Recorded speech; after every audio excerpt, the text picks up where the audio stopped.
SGA. So I got a lot of flack on social media over the weekend because I said something that I think is just as obvious as the earth being round, although even that seems to be controversial these days. Shai's great. Shai is not as great at his peak as Steph Curry was at his.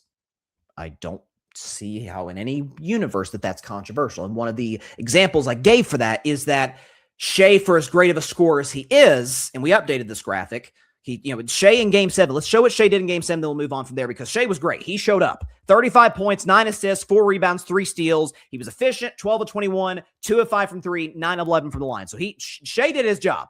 The problem was Chet. The problem was the bench was bad. But is the fact you saw the 11 free throw attempts, and he wasn't flopping outside of a couple of possessions. Even the flopping wasn't really a problem, really the last 2 games of the series. But that Shai's ability to score the basketball consistently is really, really reliant on whether he can get to the line.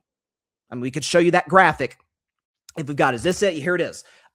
This postseason, if Shai shoots 8 or fewer free throws, he averages 21 a game on 41% shooting. If he shoots more than 8 free throws, that goes all the way up 11 points, goes all the way up to 32 a game and up 9% to 50% shooting. Steph is the same guy. Just score. Obviously, if you get to the free throw line, you're going to score more points. Steph averages only 7 more points on more than 8 free throw attempts with the exact, it actually slightly goes down, but by and large, the exact same efficiency, 45%. So Steph's scoring is not reliant on the whistle. Shai's kind of has been. At least this postseason, it indisputably was. For OKC, we've gotten to a little bit of and it's not really an OKC discourse thing. It's more of how we've discussed the champions in recent years. Go back to 2021. Bucks win the finals. Giannis has an all-time performance, the 50 points in Game 6 to close the series out. And there was this general, I don't want to say it was a complete agreement, but I think folks felt like, oh, they're going to get another one. Like Giannis is going to go on more deep playoff runs. They've won 1 playoff series since that, and Giannis probably won't be a Buck next month. Then you go to the Warriors in 2022, and this hurts because I'm a diehard Warriors fan. They win the title in 2022. It's like, oh, man, we know Steph's great. Klay's going to get better post Achilles injury, and Draymond's there, and you've got all these young, talented guys, none of which panned out. Like the Warriors bombed on those draft picks, to say the very least. Warriors have won 2 playoff series since that moment. 2023 Denver Nuggets. Jokic, oh my God, best player in the world. And at that time, I think he was. Jamal Murray's this great clutch playoff performer. Aaron Gordon and Michael Porter Jr. You got Bruce Brown and KCP in this bench and Michael Malone. And then you look at Denver today.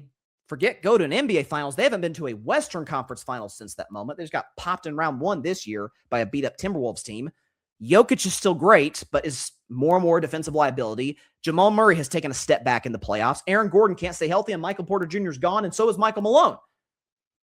I remember distinctly, day after the Nuggets won the championship, I was on the show saying, hey, let's slow down the dynasty stuff. That was a legitimate discussion.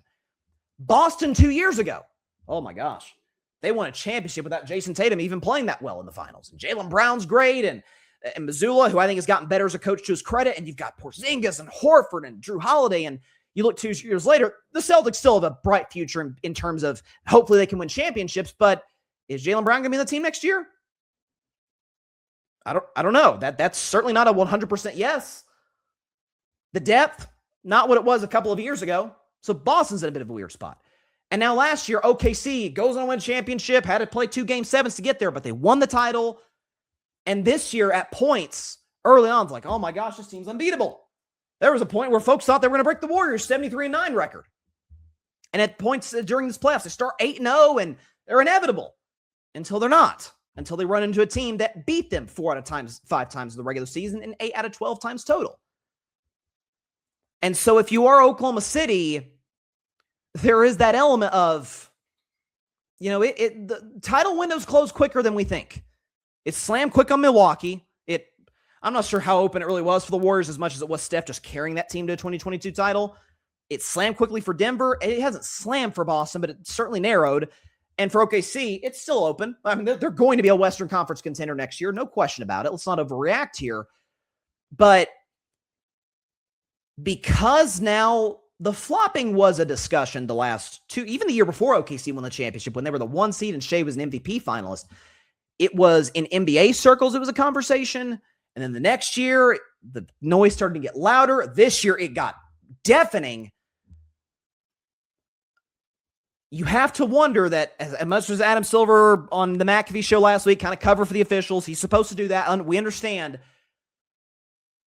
You have to imagine that these discussions will happen in the offseason and in terms of penalizing flopping. Not just towards Shai, but towards anybody. And if Shai doesn't adjust, particularly in the playoffs, and if Chet, if he's on the roster, they're going to run into San Antonio again, and he's going to have to face Wemby. If there's still that intimidation factor,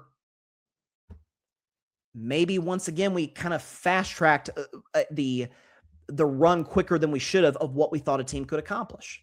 Yes, they won a championship, kudos, but in today's NBA, with the modern CBA, which I've said 1,000 times, I'll say 1,000 more, sucks. It penalizes teams like Oklahoma City who draft well, who develop their homegrown talent, who make smart, in the margins, trades, and they can't keep those guys. I think that's bad.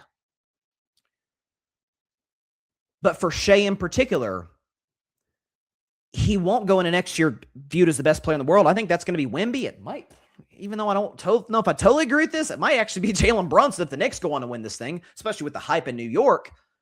He won't go to next season viewed as the best player in the world. The flopping discussion will be one that happens, especially if the nonsense continues. And as far as the supporting cast, what will it look like? The title window closed quickly for Milwaukee, Denver, and Boston. Could it for Oklahoma City? And for Shai, as great as he is, we kind of fast-tracked his progression as well. Oh my gosh. Could he be a top 5 guard of all time with a championship? Well, let's see him get that title first before we go there. Folks on the internet argue with me, better than Steph Curry.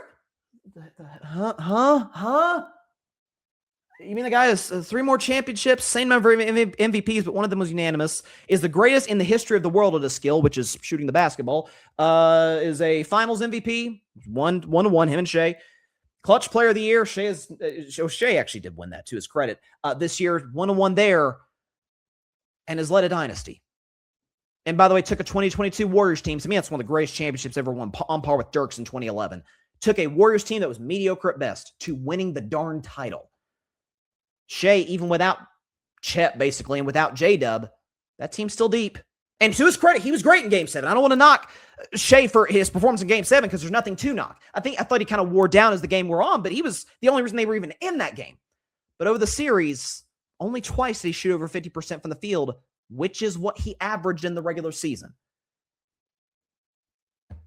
So I'm curious to see how this continues to progress. Shai talked with the media yesterday. And this is, by the way, this is one of the things I really like about Shai. Accountable, great leader, great family man. This is what he said not after the game, but yesterday in his closing press conference with the OKC media. It was a failure. Like, I failed at my goal. Like, I didn't achieve what I wanted to achieve.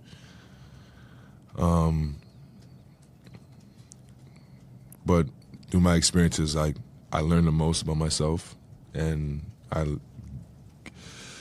make the greatest amount of increases I have in my career when I fail at my goal and don't get what I want. And I look at this no different. Like, I didn't get where I wanted to go this season. There's a reason for that. Now I have to look at that reason and try to make sure it never happens again. Can't do anything but respect that answer. Like, I've said that. Folks think I hate Shai. I really don't. I hate the flopping. I hate the flopping. I think he's an excellent leader. I think, folks, even I have said, like, yeah, there's some Harden-esque qualities where he is kind of reliant on the whistle, but Harden's, I've said for years, the most notorious choke artist in NBA history, in sports history. Shai's nowhere near that. A, he's got a championship, and B, we saw him in Game 7 the other night, step up and do everything he could for his team to win that game. They just didn't have enough. San Antonio was just better. Sometimes that happens. And he's an excellent leader, clutch, is absolutely the kind of guy, both on and off the floor, that you want to build your franchise around, and thus far it's gotten them at least one championship. But there are adjustments, as a lot of Steph Curry, and people say he's better than Steph Curry for reasons I cannot comprehend. Steph Curry, as amazing as he was, understood over time. I think that 2016 finals was like kind of a reckoning for him.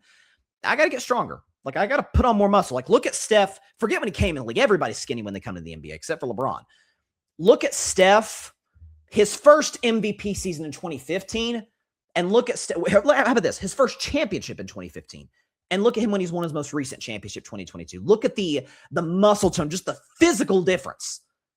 And he's been a better player because of it. He's been able to sustain his greatness because he can take the punishment. Sometimes the refs let officials or let teams punish Steph more than they should be allowed to. But that's another point for another day.